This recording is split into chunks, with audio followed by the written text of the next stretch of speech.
Hello, this is Balaji. So இப்போ வந்து short transmission previous கிளாஸ்ல இருந்து இப்போ ஷார்ட் டிரான்ஸ்மிஷன் லைனில் ஃபேஸார் டயக்ராம் பார்க்க போகிறோம். அதில் வந்து AC voltage are usually express in phasor diagram. AC voltage வந்து ஏசார் டயக்ராம் தான் எக்ஸ்பிரஸ் பண்ணுவாங்க. Already we know that VS equal to VR plus Z into IR, அது நம்மளுக்கு தெரியும். ஸோ அப்போ விஆர்ன்றது ரிசீவிங் அண்ட் வோல்டேஜ், இசட்ன்றது இம்பிடன்ஸ், ஷார்ட் டிரான்ஸ்மிஷன் லைனோட இம்பிடன்ஸ், ஐஆர்ன்றது receiving end current.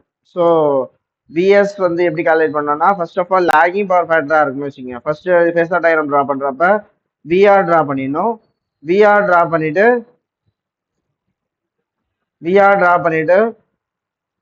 Some theta are லேகிங்ல வந்து ஐஆர் இருக்கும், இது ட்ரா பண்ணிக்கணும். ஃபர்ஸ்ட் விஆர், அப்புறம் வந்து லேகிங்ல வந்து ஐஆர் ட்ரா பண்ணிக்கணும். இந்த லேகிங் ஐஆர் எப்படி இருக்கோ அதே ஃபேஸ்ல இந்த இது வந்து பார்த்தீங்கன்னா ஐஆர் இன்டூ ஆர் வரும், இது ட்ரா பண்ணோம். அப்புறம் இது 90 டிகிரியில் வந்து ஐஆர் இன்டூ எக்ஸ் ட்ரா பண்ணோம். இதோட ரிசல்டன் தான் வந்து ஐஆர் இன்டூ இசட் வரும். ஸோ இதை இந்த பாயிண்ட்டு இதை கனெக்ட் பண்ணுறது தான் இதை வந்து விஎஸ் வோல்டேஜ். இப்போ இந்த லேகிங் பவர் ஃபேக்டரில் பார்த்தீங்கன்னா ரிசீவிங் அண்ட் வோல்டேஜ் வந்து always less than sending end voltage. This your lagging power factor. Unity power ஃபேக்டரில் விஆர் ஃபஸ்ட் ட்ரா பண்ணோம். ட்ரா பண்ணிட்டு இது இன்ஃபேஸாக இருக்கும். யூனிட்டி விஆரும் ஐஆரும் இன்ஃபேஸாக இருக்கிறதால ஒரே லைனில் வருது. ஸோ அதுக்கப்புறம் இது வந்து ஐஆர் இன்டூ ஆர். ஓகே, இது வந்து ஐஆர் இன்டூ ஆர், இது ஐஆருக்கு இன்ஃபேஸில் வரும், ஐஆர் இன்டூ ஆர். அப்புறம் வந்து 90 டிகிரியில் ஐஆர் இன்டூ எஸ்எட் ட்ரா பண்ணும். அது ரிசல்டன் தான் ஐஆர் இன்டூ எக்ஸ். இது 90 டிகிரியில் வந்து ஐஆர் இன்டூ எக்ஸ், அது ரிசல்டன் வந்து IR into Z. Okay, so இதை ட்ரா பண்ணிங்கன்னா வில் கெட் விஎஸ் இயர். இதில் வந்து பார்த்தீங்கன்னா VR plus this drop IR into Z drop வந்து விஎஸ்ல கிடைக்கும், யூனிட்டி பவர் ஃபேக்டர். அது லீடிங் பவர் ஃபேக்டர் பார்த்தீங்கன்னா விஆரும் ஐஆரும் லீடிங்கில் இருக்கும். ஃபர்ஸ்ட் விஆர் ட்ரா பண்ணும். இதுல இருந்து தீட்டாஆரில் வந்து ஐஆர் லீடிங்கில் இருக்கும், ஐஆர். இந்த எப்படி இருக்கும் அதே ஃபேஸில் வந்து we can draw the IR into R. IR into R இந்த ரெசிஸ்டன்ஸ் ட்ராப், வோல்டேஜ் ட்ராப். அப்புறம் ஐஆர் இன்டூ எக்ஸ், இது வந்து பார்த்தீங்கன்னா 90 டிகிரியில் ட்ரா பண்ணும். ஓகே, இந்த கரண்ட்டுக்கு 90 டிகிரி ட்ரா பண்ணிங்கன்னா இது வந்து ஐஆர் இன்டூ இசட் ட்ரா பண்ணுவீங்க.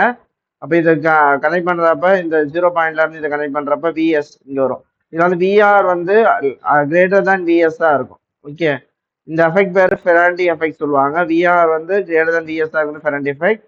அப்போ இங்கே வந்து விஆருக்கும் விஎஸ்ஸுக்கும் உள்ள ஆங்கிள் வந்து டெல் பண்ணுவாங்க. எல்லாத்துலேயும் பார்த்தீங்கன்னா விஆருக்கும் விஎஸ்க்கும் உள்ள ஆங்கிள் வந்து டெல். இயர் ஆல்சோ விஆர்எஸ்க்கும் விஎஸ்க்கும் உள்ள டெல் ஆங்கிள் வந்து விஆருக்கும் விஎஸ்க்கும் உள்ள ஆங்கிள் வந்து டெல் வரும். ஓகே, அப்புறம் வந்து based on that sending end power பார்த்தீங்கன்னா அப்பரண்ட் பவர் வந்து பார்த்தீங்கன்னா S sending end apparent power equal 3 VS IS. அப்புறம் டோட்டல் லைன் லாஸ் பார்த்தீங்கன்னா எஸ்எல் அப்பரண்ட் லாஸ் வந்து 3 ஃபேஸில் sending end apparent power minus receiving end apparent power ரெண்டுத்தையும் பயன் பண்ணுறது தான் வந்து total loss of the line கிடைக்கும்.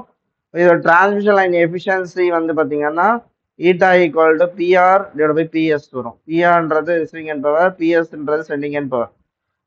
தான் PS 3 phase, PR 3 phase power, total real power at sending and receiving end of the line respectively.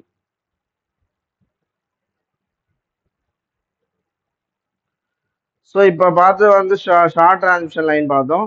இப்போ வந்து medium transmission லைனில் பார்க்க போகிறோம். As the line length of the line increase, the charging current becomes appreciable and shunt capacitors must be considered. So shunt capacitor வந்து consider பண்ணுவாங்க medium transmission லைனில். Short டிரான்ஸ்மிஷனில் shunt capacitors வராது. The medium line of the shunt capacitance may be considered to be lumped at each end of the line.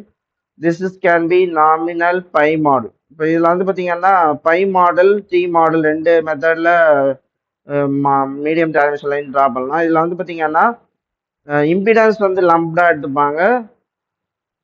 Capacitance வந்து sending எண்டில் வந்து பாதியும் receiving எண்டில் பாதியும் எடுத்துப்பாங்க. அது வந்து பை மாடலில் 3/2. அதே வந்து in other nominal T model வந்து பார்த்தீங்கன்னா shunt admittance is placed in the middle and the series impedance is divided into two equal parts. Of this part are placed on the either side of the shunt admittance.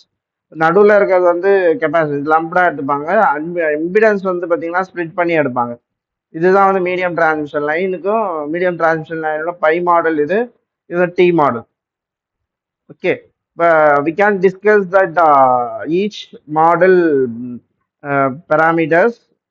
By மாடலோடைய பார்த்தீங்கன்னா இது வந்து Z impedance shunt impedance வந்து பார்த்தீங்கன்னா total series impedance of the line pi மாடலுக்கு எடுத்திருக்காங்க. Pi model வந்து impedance of the line R plus J two pi F L into L.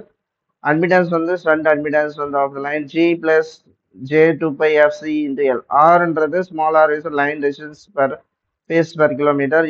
Capital எல்ன்றது line inductance per phase per kilometer. Gன்றது conductance and assumed to be 0. நம்மளுக்கு conductance 0 எடுத்துப்பாங்க. This is a pi model ஓட equivalent circuit. And Cன்றது neutral capacitance per kilometer. Okay. And Lன்றது length of the line.